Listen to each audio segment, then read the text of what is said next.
Today I'm going to tell you about the 4 different types of facial eczema and how to treat them with my HFF method. Picture this, you're trying to mingle with someone you just met and you can't help but notice they're not quite looking at you, they're looking at you. They're looking at that dry, crusty piece of skin under your nose, under your face, on your wherever, and you continue to brush past it, push the conversation, but you can just feel it, the eyes piercing into the depths of your soul, or so you think. These are the mental battles of somebody that has eczema, and today I'm going to tell you how to deal with your facial eczema with my HFF method. We're gonna heal that flare fast.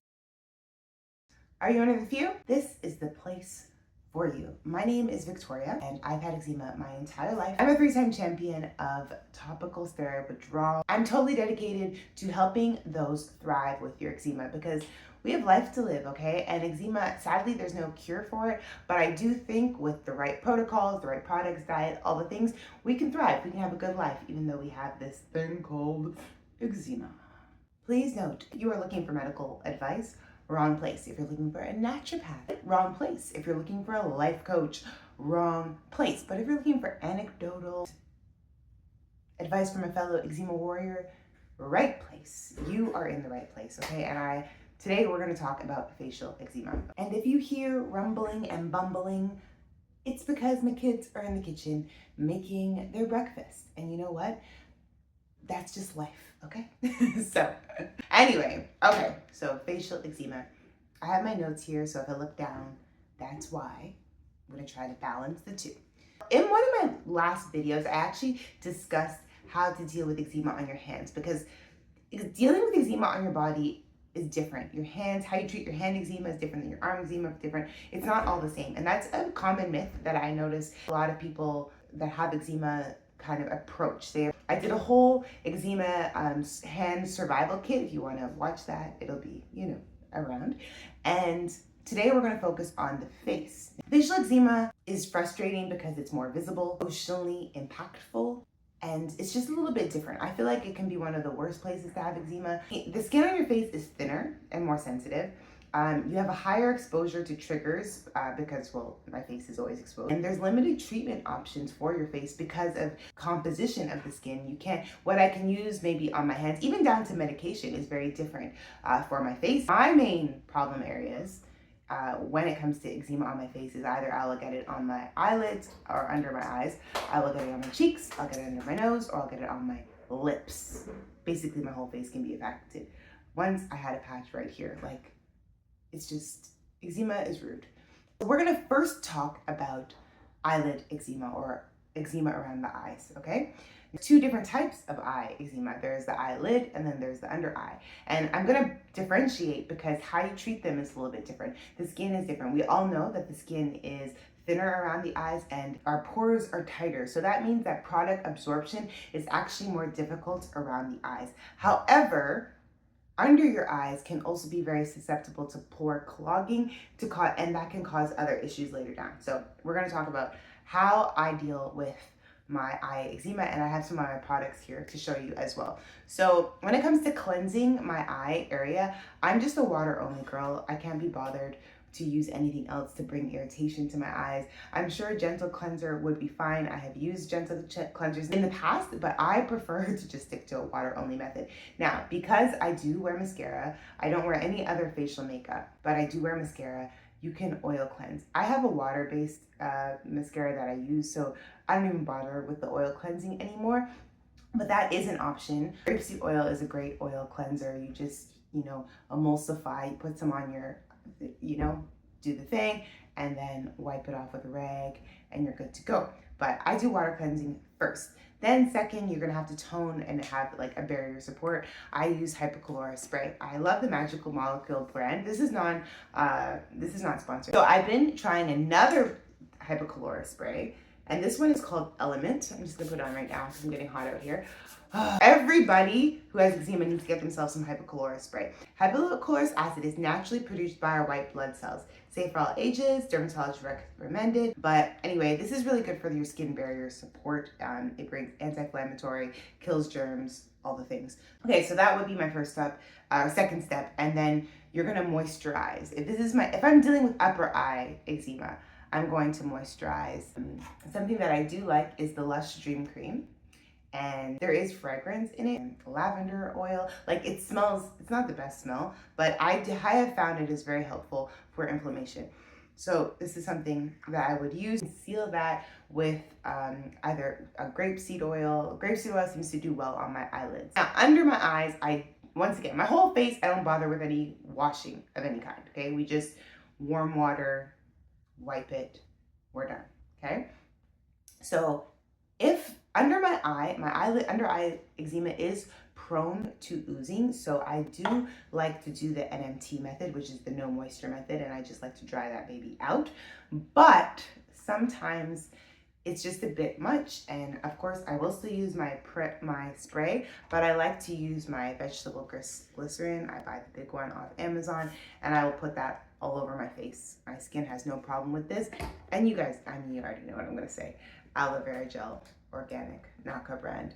Okay, and I will put that under my eyes as well. Now, when I'm experiencing like really dry under eyes, this is new, I like to seal kind of all the moisture in with this beeswax skin cream. I hate the smell. This is my biggest pet peeve. Why do eczema products have to stink so much?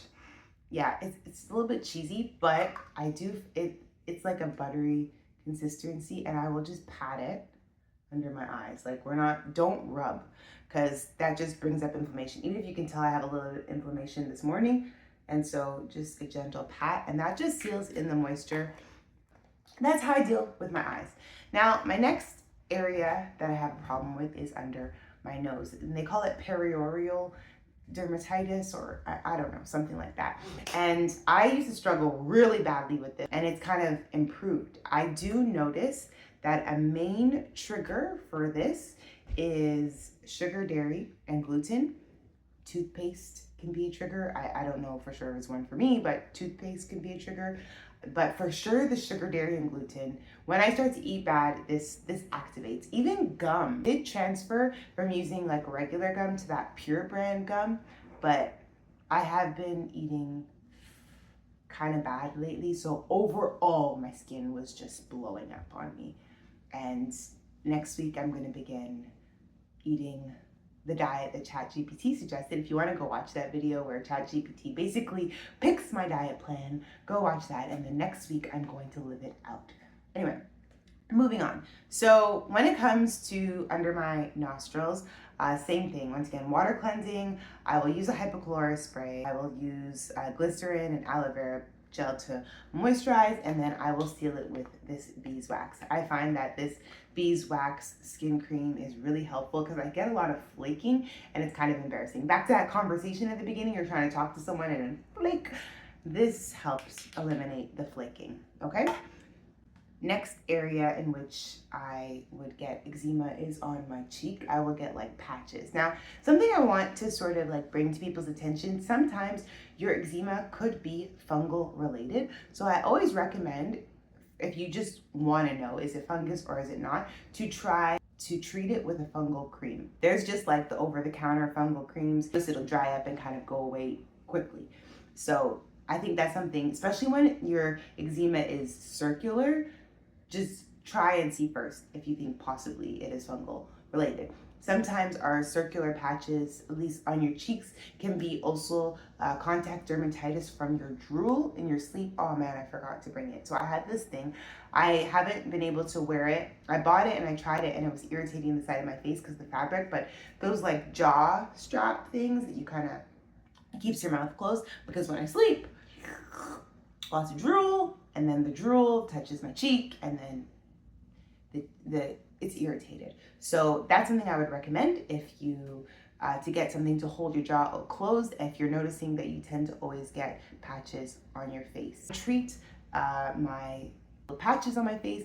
I like to do no moisture method, especially at night. Just dry it out and it'll flake off in the morning, but in the daytime, because I don't like to look like I am crusty, dusty, I go through my whole skincare routine. Of course, hypochlorous spray. I use my, I use all the things, right? But I'll use the Lush Dream Cream in this area and seal it in with my grapeseed oil or an oil. I also wanted to talk to you guys about just when you have a flare. Like, there's like regular eczema, but then there's like my skin is flaring, and give you a possible medication option. Like, if you can heal your flaring fast naturally, let's do it. But the reality is sometimes we need a medication, and I have used Dupixent. I don't find Dupixent is unbelievably useful for my facial eczema, but for the rest of my body, love her. But something else that I only have samples, my dermatologist gave me a whole like bunch of boxes of it. Zoryve, I don't know. I'll put that on the screen for you guys. But it's a roflumilast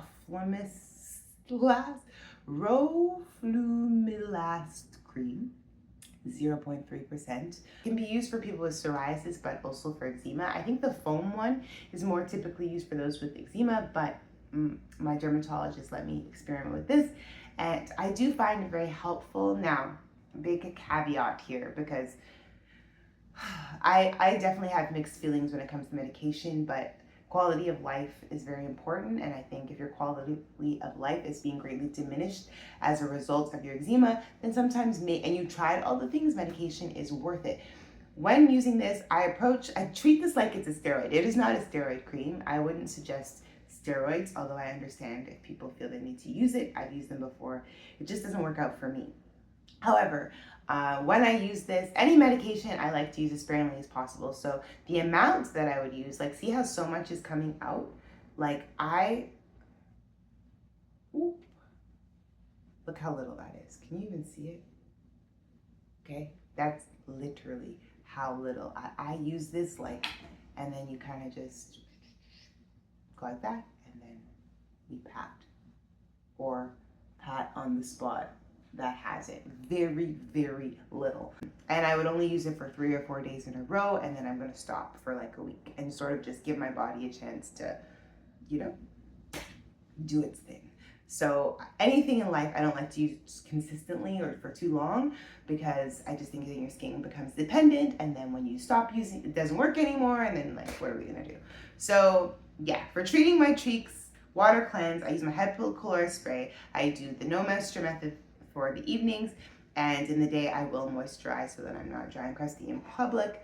And for medical stuff, in terms of if need be, I would use this.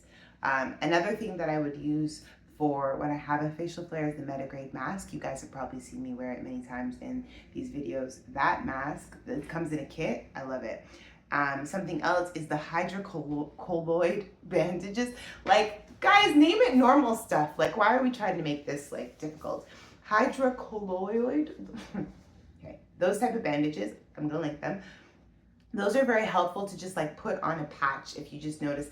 Now you have to make sure you know for sure that this is not being caused by fungus, because those bandages can keep the area very moist. But if your eczema is just a nummular eczema or just regular patches, those bandages can just offer a little bit of like just a break to the skin, and helps. If there's something that's irritating you from the outside, it kind of protects your skin from that for a period of time. And then last but not least, my favorite way to heal my flares fast is to fast. And I did a whole video where I only had collagen and water for 7 days to bring down all the inflammation in my body and reset my gut health. So if that's something you're interested in, I would highly recommend doing that. And that is like my last resort. Like, when it's all not working, that's what we're gonna do. Right? And that, to be honest, I think that should be our first line of thing. But sometimes in the meantime, it's like, okay, I have to go somewhere tomorrow. What can I do to get rid of this? Okay, so you're gonna do a this, or, you know, I really have to say that I think hypochlorite spray has been one of the key players in healing my flares. Like, my skin has been doing great since using a hypochlorite spray. So anyway, that is kind of how I heal my flare fast. My flares fast on my face. I know that eczema can be very difficult and affect people's confidence, and especially when it is on your face. And I just want to encourage you, you are more than just what you look like. And just some mental hacks. Sometimes you just got to go out and pretend you don't have the eczema. Try not to think about it. I know it's very difficult because I've been there. There's just been times I'm just like, oh my gosh, like I look like Freddy Krueger and this absolutely sucks. But you gotta live life. And one thing is that our cortisol is elevated when we have eczema, and you need to bring those cortisol levels down. A lot of times having a good time, just enjoying life, can bring those cortisol levels down. It has helped me greatly when I just stopped saying, you know what, I don't care. Like today I'm having a slight flare, and coming on the internet, and I promise that when I do these videos, I'm not gonna wear makeup. I'm gonna put on my mascara, come on. But I'm not gonna wear any face makeup. I'm always gonna bear it so you can see what I actually look like, and to let you know if I can do it, you can do it. And I do understand my skin has looked worse than, it's not perfect. Just committed to show up as myself in life and not let eczema get me down, regardless of whether I'm flaring or not flaring. And I encourage the same for you. Ever since I really actually just embraced it, as opposed to being like at odds with my skin all the time, my skin has gotten better. So I just wanted to give you that hope. If you are one of the few, thank you for being here. If you've subscribed, if you haven't subscribed, come on. Like, this is the place, man. We're one of the few. Until next time, I don't have my Stanley. You guys know, if you know how I end my videos, it's usually with a sip of water, because water makes you hotter. But I don't have my water. So until next time, see you guys.